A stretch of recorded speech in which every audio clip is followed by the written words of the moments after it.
J'invite donc pour nous parler de la criminelle en conserve, Tony Savard, c'est bien ça, de Agriculture et Agroalimentaire Canada. Bonjour, bonjour. Voici votre micro. Merci. Tony a travaillé sur cette image avec Julie Barrette et Denise Chabot. Et Tony, merci de venir nous en parler. Merci de nous inviter. Ben, écoutez, c'est un plaisir. Et ça, il y a vraiment beaucoup de choses à dire là-dessus. Mais d'abord, qu'est-ce qu'on voit? Qu'est-ce qu'on voit? On reste dans la microscopie, heureusement, parce que c'est un monde, c'est un univers incroyable. Et vous avez une bactérie, un type bâtonnet, donc une seule bactérie. On a vu des microbiotes, on a vu un paquet de choses ce matin. Ici, on a une seule bactérie qui est très particulière. Les bactéries, par définition, restent toujours avec une même structure. On a soit des bâtons, soit des boules. Ici, on a à la fois les deux. Alors, on est en présence de Clostridium botulinum, qui est responsable du botulisme en général, là, les intoxications alimentaires, mais qui est aussi devenu maintenant la coqueluche de la chirurgie plastique, le Botox.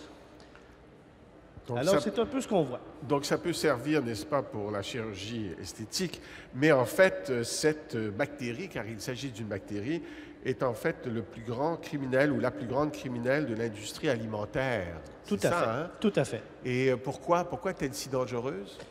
D'abord, Clostridium botulinum est une bactérie qui n'est pas dangereuse en soi.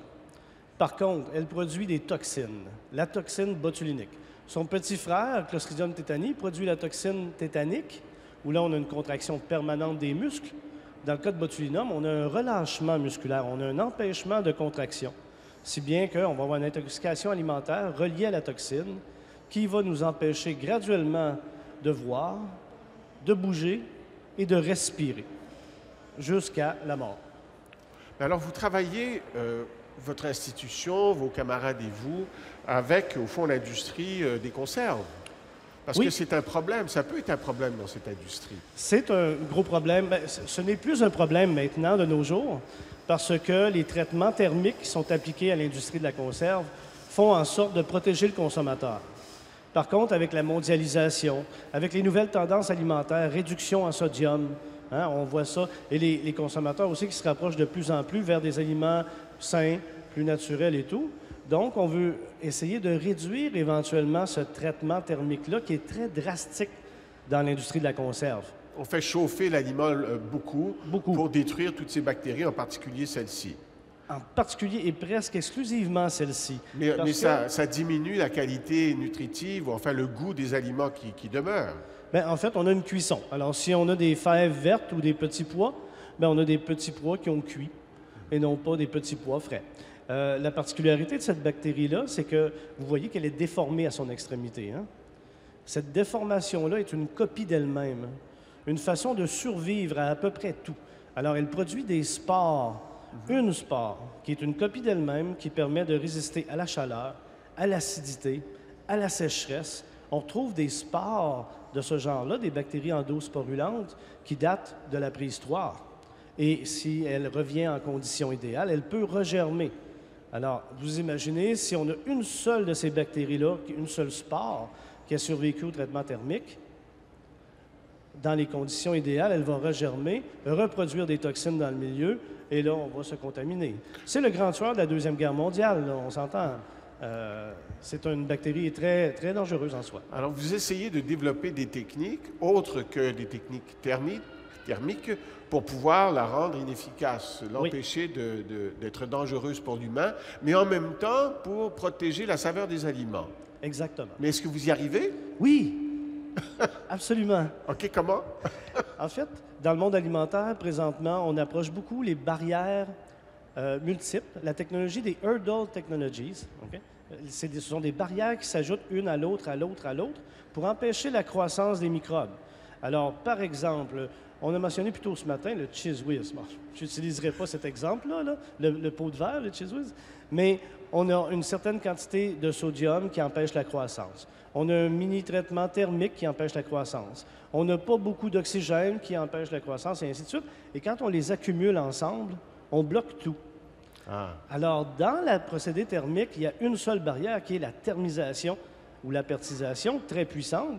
On peut peut-être ajouter d'autres petites barrières à celle-là et réduire ainsi le procédé thermique garder une meilleure saveur, conserver plus de vitamines et de qualité nutritionnelle. Alors, c'est le but de nos travaux présentement. Mais est-ce que ça se fait seulement expérimentalement ou ça a été appliqué commercialement jusqu'à maintenant? C'est à mi-chemin entre les deux. Alors là, on démontre l'effet. Donc, vous voyez ici les petites particules, ce sont des fèves vertes, des restants de fèves vertes, la bactérie elle-même. Et ce qu'on fait, c'est qu'on valide le procédé thermique en le réduisant, en rajoutant soit une petite goutte d'un antimicrobien, d'un acide naturel, quelque chose de très simple, mais on les combine ensemble pour vérifier la validité. Et puis, éventuellement, oui, ce sera possiblement des normes qui permettront à l'industrie de la conserve, l'industrie alimentaire, de réduire ce traitement thermique-là.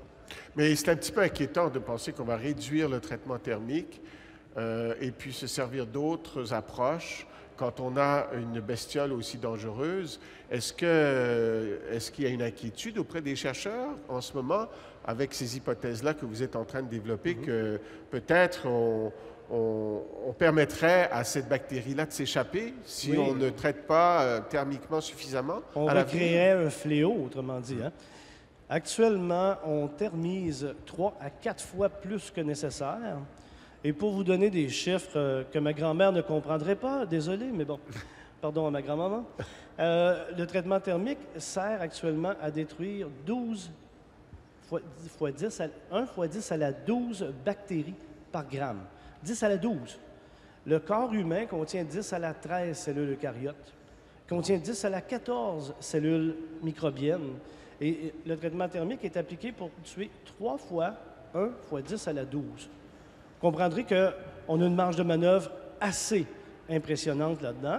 Et évidemment, c'est appliqué pour pallier à toutes les variabilités dans le monde à travers la mondialisation. Les conserves qui arrivent d'un pays X, Y, Z n'ont peut-être pas les mêmes procédés que nous.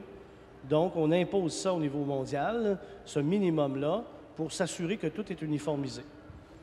Bien, écoutez, c'est encourageant, puis espérons que les travaux vont progresser dans la bonne direction et nous permettre d'avoir des aliments qui auront plus de goût dans nos boîtes de conserve. Espérons. Merci beaucoup. Merci beaucoup, Tony. Merci d'être venu nous voir.